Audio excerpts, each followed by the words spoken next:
Today, I will be providing an introduction to gamification in the mathematics classroom. I'll briefly describe gamification, present some research regarding its effectiveness in the math classroom, provide tips for implementation, games to try with your students, and finally, suggestions of what you can read to learn more. My name is Faith Kelford, and I am a 6th grade math and science teacher at a public middle school in Los Angeles, California. I have experience with grades K through 8, and I enjoy using games with my students, especially in math. If you would like to connect with me on Twitter, my handle is @Mrs. Kelgord, and I would be happy to discuss this topic and many others. When students come to middle school, many of them have math anxiety and negative feelings associated with mathematics. As they enter into higher levels of mathematics classes, students' motivation actually decreases. Research has shown that a safe environment where students feel comfortable taking risks can help mitigate math anxiety. One way we can increase students' motivation, learning experience, and joy is through gamification. What is gamification? Gamification is the use of game elements such as points, leaderboards, and badges in a non-game environment, in this case, the classroom. Games can be insular experiences within a single lesson or last for the duration of the course. Games could be digital, such as video games or apps, or non-digital, such as card or dice games. Digital math games can lead to higher scores on fluency and achievement tests. O'Rourke, Main, and Hill introduced Dr. Kawashima's brain training for daily fact fluency practice. After 10 weeks, the students using the game grew by 6 times as many points on a fluency test compared to those who had not. The success of gamification in the math classroom, however, is not limited to fact fluency. Errol and Jamet found that students who played Dimension M to supplement their traditional curriculum outperformed their peers who did not have access to the game on a district benchmark exam. There is compelling evidence that mathematical games have the potential to increase students' mathematics achievements. The use of games in the mathematics classroom has also been shown to increase student motivation. Afari, Aldridge, and Fraser, 2012, found that after the use of a Jeopardy-like game, students reported feeling more motivated to learn mathematics, they had higher levels of enjoyment during class time, and they increased their mathematical competency. Students also mentioned they would feel more comfortable seeking the teacher's help when they needed support.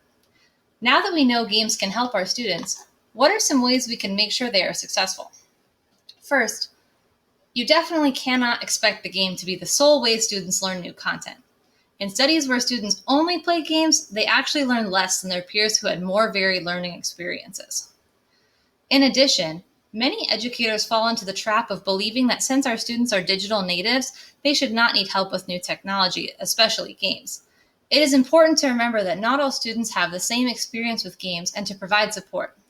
It is also important to not overwhelm students with overly complicated games when they're trying to learn new or difficult content. Gamification works best when students have the opportunity to collaborate and interact with each other. They should be able to share ideas and strategies, justify their solutions, and brag about their progress.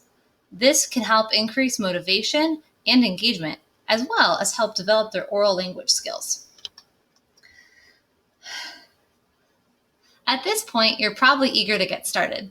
The following games are free or low-cost games that you could try in your classroom tomorrow. Some of them are digital games, and some are non-digital games. Even if you do have reliable technology access, it's always great to have a few non-digital games in your back pocket for those days when the Wi-Fi goes out or the Chromebook cart wasn't plugged in over the weekend. Quizzes is a free game where students compete to answer questions and earn points to rise up the leaderboard. This game can be used as a formative or summative assessment. Quizzes has a large library of pre-made games you can use or you can create your own. My students love the memes that pop up if you answer the question right or wrong. Prodigy is a free role-playing game where students answer mathematical questions to battle monsters with their friends. As a teacher, you can assign certain mathematical topics, and the game can also adapt to the difficulty to meet the difficulty needs of that particular student. Students in my class love to battle each other and see who's on top of the class leaderboard. Fogstone Isle is a world-building game that many students compare to Minecraft. Students develop conceptual understanding of fractions and real-world situations as they build structures to keep their gruffins safe from monsters. This game is best for grades 3 through 6, or any student that needs extra practice with fractions. The next two games are paid apps, but they're still low cost. The first is Dragonbox Games, which is a series of games that cover topics from numbers through algebra.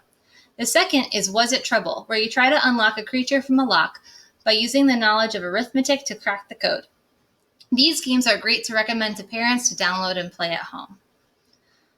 Those of you without regular technology access may be wondering how you can use games in the classroom. For most of my teaching career, I did not have access to technology regularly in my classroom. Luckily, there are many excellent math games that require very little in terms of materials or financial investment to get started. In the game How Close to 100, students roll the dice to get two factors to multiply to create the area of a rectangle. Students try to cover the entire grid and see who can cover the most space. I have also adapted this game to practice fractions, decimals, and percentages. The game board can be printed from the UCubed website for free, and if you use a dry erase pocket, it can be used again and again. Another non-digital staple of my class was Multiplication War. In this game, you and your opponent draw two cards and multiply them. Whoever has the largest product wins the round and keeps the card. You could also play Addition War as a variation. A quick Google search can give you detailed rules for this card game and many other math card games. There are also many dice games available online, and many of them are similar to the card games.